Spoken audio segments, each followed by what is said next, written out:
Hey everyone, it's Shelby. Welcome back to my channel. Welcome back to another week of meal planning.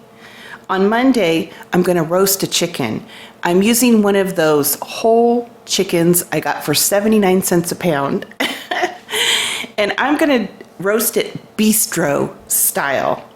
This recipe I got years and years ago from Williams-Sonoma. It's an excellent recipe. And a couple things I like about it is what makes it bistro style is a compound butter that you can make ahead of time and keep stored in your freezer in a log. And then whenever you make this chicken, you just slice off a couple pieces of it and you're good to go. And this compound butter has rosemary and thyme and garlic and parsley, lemon. It's just a wonderful recipe, a little bit of smoked paprika. And I have a recipe video link that I'll put in the description box so you can see how to make that. I love having that on hand. Not only is this dinner going to be affordable, but there's going to be enough leftovers to make a cottage pie the next day. So we're going to get 2 for 1 out of my 79-cent chicken. For dinner tonight, we're having roasted bistro style chicken with gravy, mashed potatoes, corn, and a tossed green salad. I'm getting ready to put a roasted chicken in the oven. I have a big roasting chicken here that I rinsed off with water. I have a small onion, some garlic cloves, a couple of carrots, 2 or 3 celery ribs chopped up. You will also need some salt and pepper, some chicken broth. White wine is optional. You can use all chicken broth if you want to, and some olive oil. In addition, I have this bistro style.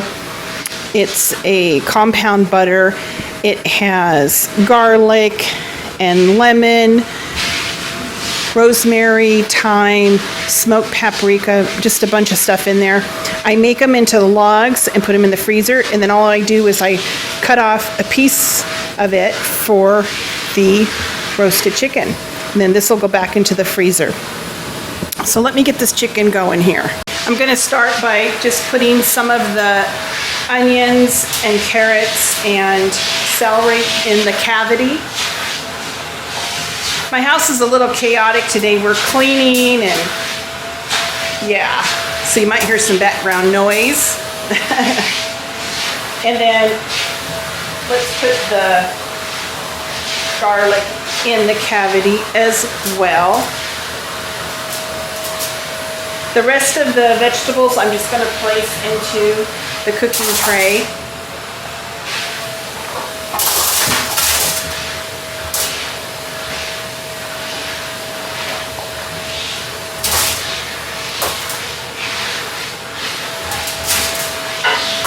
It's going to give a lot of flavor to the pan drippings. Now I'm going to take a piece of that compound butter and place it underneath the chicken breast. Stick that in the cavity. Take the second piece, and all of this is going to like baste the chicken as it cooks. It's going to be delicious. Okay, I'm just going to drizzle the outside with a little bit of olive oil. Give it a little massage. Let me wash my hands really quick. Now I'm just going to go ahead and season the outside with salt and pepper and be really generous because it's a big piece of meat. This is a big roasting chicken.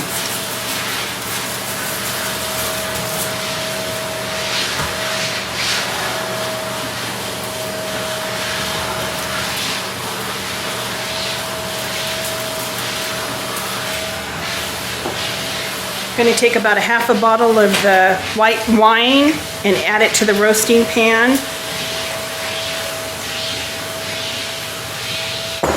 And about a cup of chicken broth.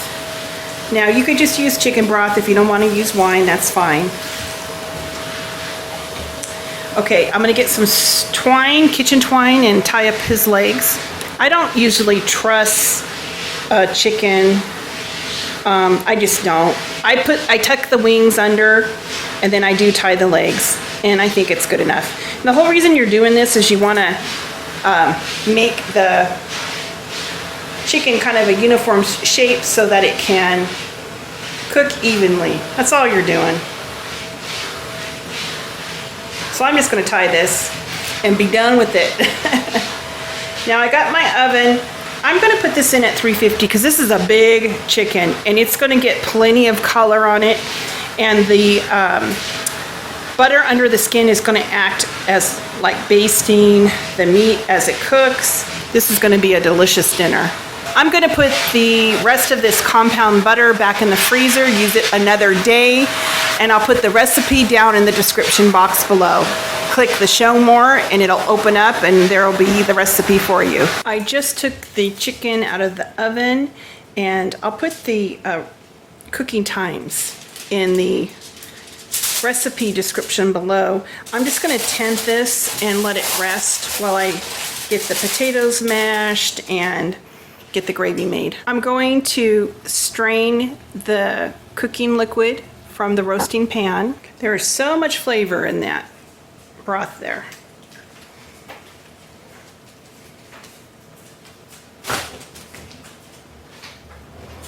I'm skimming off some of the fat from the pan drippings, and I'm going to be using it when I make my gravy. I have the fat that I skimmed off the pan drippings. I'm going to add some flour, and you just try to do half flour, half oil. Add a little, see how much is absorbed by the flour. Looks like we could use a little bit more. Let it cook for a minute or so. It's been about a minute. I've added 1 Knorr chicken bouillon. I'm going to add the rest of the pan drippings. Lots of flavor in there. And I also have some chicken broth that I'm going to add. Add a little bit. As this heats up and it starts to thicken, you'll know how much chicken broth you need to add. Once the gravy comes up to temperature, I like to simmer it on low for about 15 minutes. So here's what it looks like. Mashed potatoes, corn, the chicken, and that wonderful gravy. We're also serving it with a little salad. So on Tuesday, we're going to have that cottage pie, a salad, and whenever I recycle leftovers, I always try to make something new to go with it. So I think I'm going to make a strawberry cake, and that'll kind of freshen up dinner. With the leftovers, I'm going to make a cottage pie. I just put all the pieces of meat from the bones in a casserole dish. The rest of the corn goes in.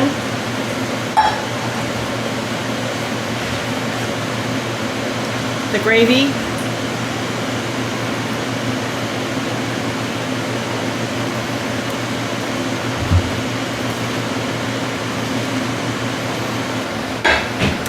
And then we're just going to top it with the rest of the leftover potatoes. What I like to do is take a fork and make some ridges in it, and then just put little tiny pieces of butter on top, and then when this heats up, it kind of makes the top crunchy. I'm just going to heat up this cottage pie. I took a tablespoon or 2 of butter and cut it up in little tiny pieces and put it on top. I'm just going to heat this up in a 350-degree oven, and the top part is going to get kind of crusty and it's going to be delicious. That's what the cottage pie should look like when it comes out of the oven. I'm going to serve this with a tossed salad. Dinner's going to be good. I'm going to make a strawberry cake just according to the manufacturer instructions. You can either make it in a 9x13, or you could be fancy and do 2 9-inch rounds. While the cake is cooling, I went ahead and I sliced a pound of strawberries, added 1/4 cup of sugar, and if you want, optional, add a tablespoon of cognac. You don't have to if you don't want to, but it's kind of good. Just saying. We're going to give this a stir and let it sit, and it's going to create its own little juice. Also, to a cup of boiling water, I'm going to add a packet of strawberry jello. We're going to give that a stir. All right, the cake has cooled down quite a bit, and now I'm going to take a wooden skewer and just poke a bunch of holes in it. Now that we have all the holes in there, we're just going to slowly pour that strawberry jello mixture on top and let it absorb into the cake.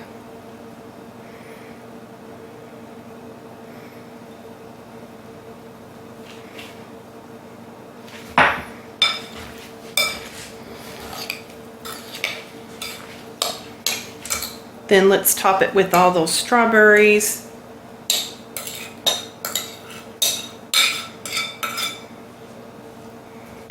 Just make an even layer.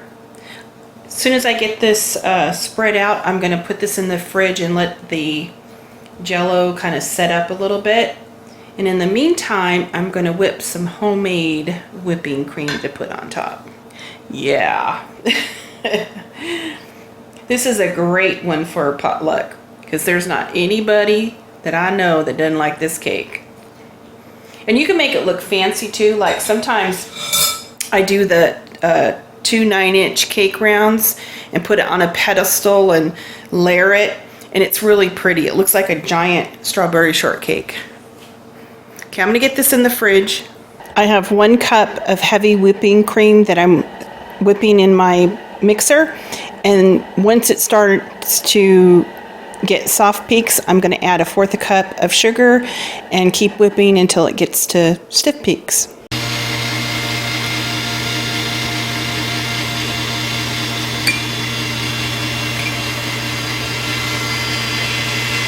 Just going to add that whipped cream to the top of the cake.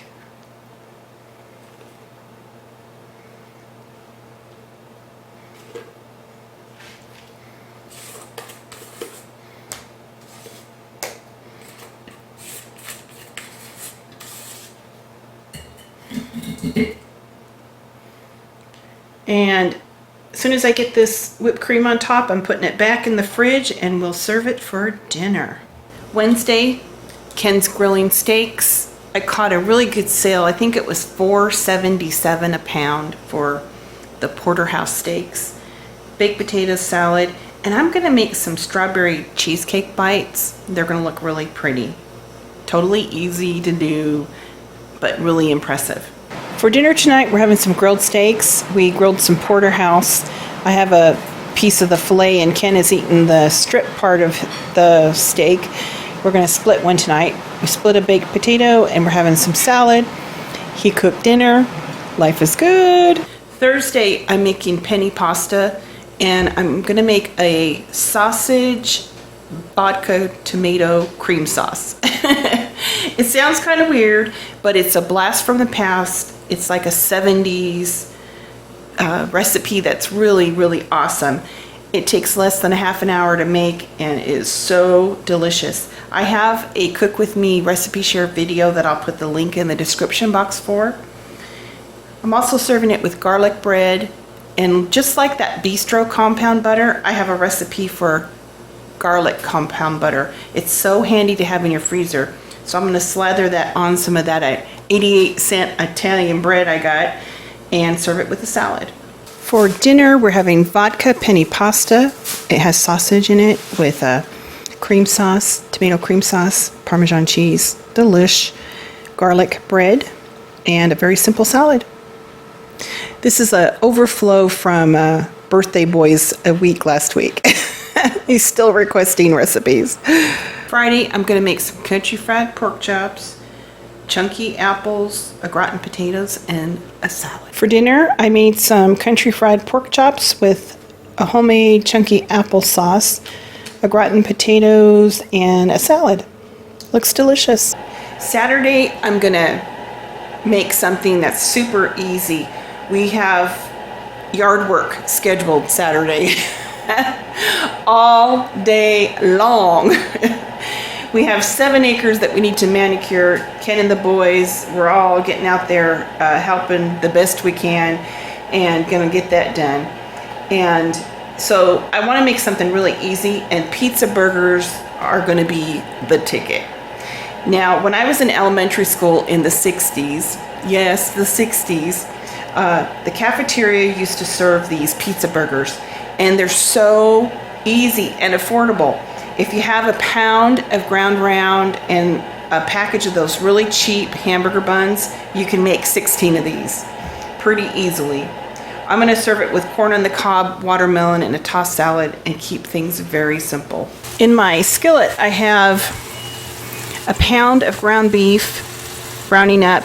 I'm going to add about a half a cup of water, a 6-ounce can of tomato paste, and just a sloppy Joe mix.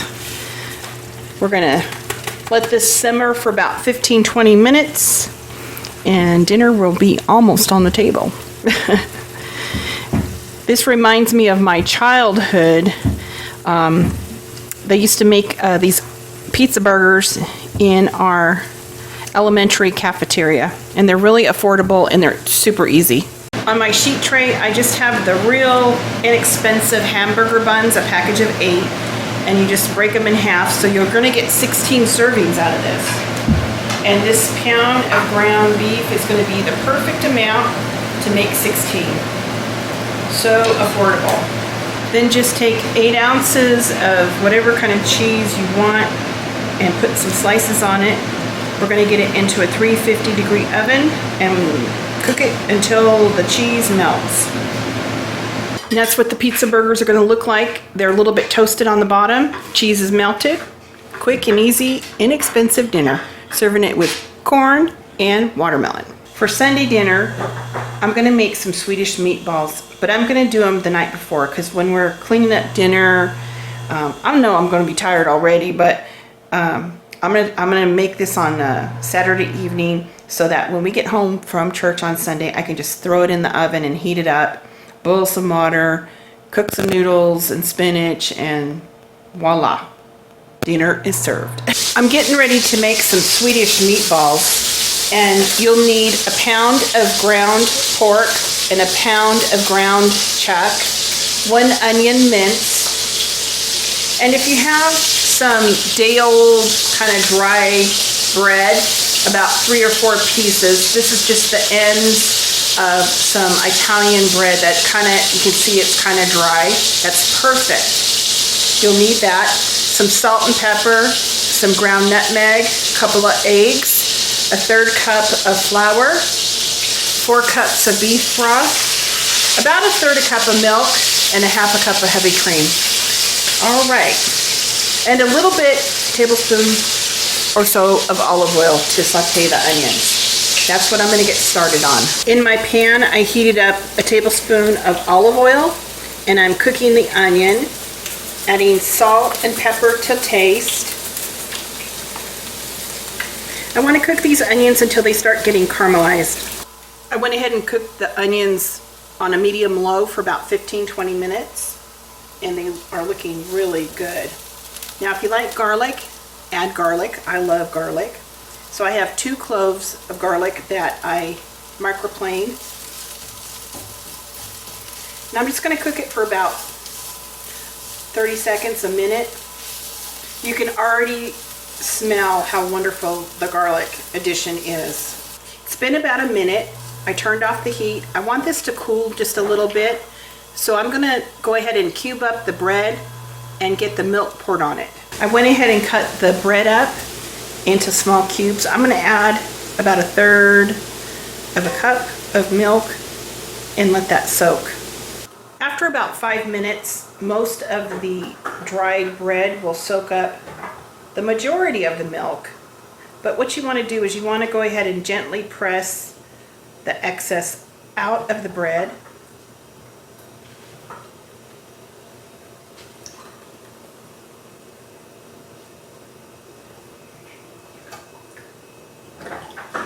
I added the cooled onion mixture.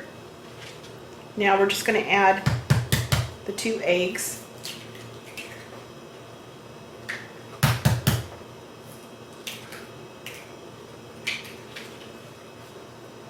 Going to season with a little bit more salt and pepper.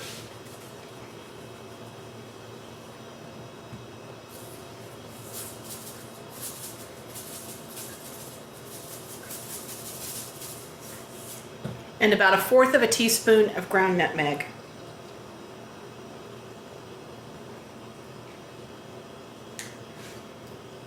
And we're going to get this all mixed together. At some point, you just got to get your hands in there. That's not the most pleasant thing.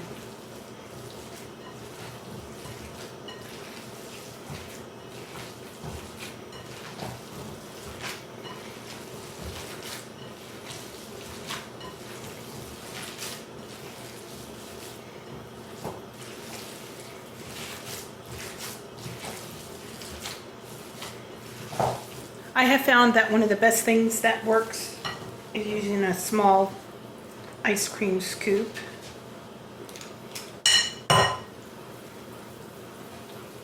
And then just rolling them out. In the same pan that we cooked the onions, I have 2 tablespoons of olive oil, and we're going to work in batches, getting a nice crust on all of these meatballs. Once you get some color on the meatballs, go ahead and put them in a 13 by 9 baking dish. Now that I have all of the meatballs browned up, I'm going to make the sauce. In the same pan that we cooked the meatballs, there's a little bit of grease still in the bottom. We're going to go ahead and add the flour.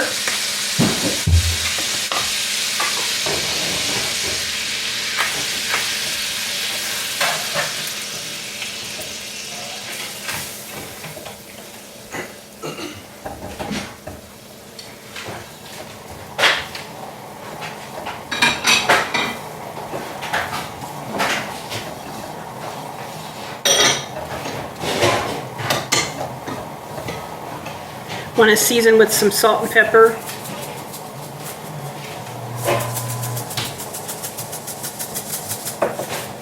Now I'm going to add the beef broth, a little at a time, stirring in.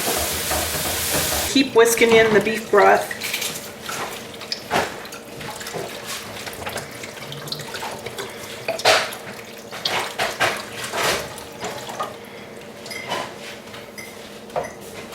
We're going to cook this until it thickens. Now that this has come to a simmer, I'm going to turn the heat down to low and let it simmer for probably 15-20 minutes. It's been about 15 minutes and this has reduced and it's thick.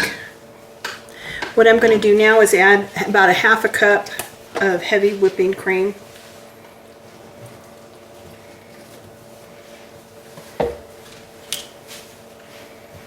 And then get this poured over the meatballs.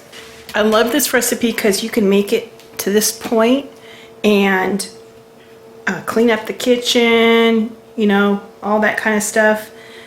You could make it early in the day, put this in the refrigerator, and then you're just going to finish it off into a 325, 350 degree oven and just cook it while you're getting the hot water ready for your egg noodles. About 1/2 hour. And this is going to be wonderful. To serve the Swedish meatballs, just go ahead and serve it with some egg noodles and a little bit of parsley on top. Tonight we're having it with some spinach and a nice salad. And that's what's for dinner. Well, that's our meal plan for the week. And as far as my grocery list, I don't have anything. I did that big pantry freezer stock up, so I didn't need to buy anything extra.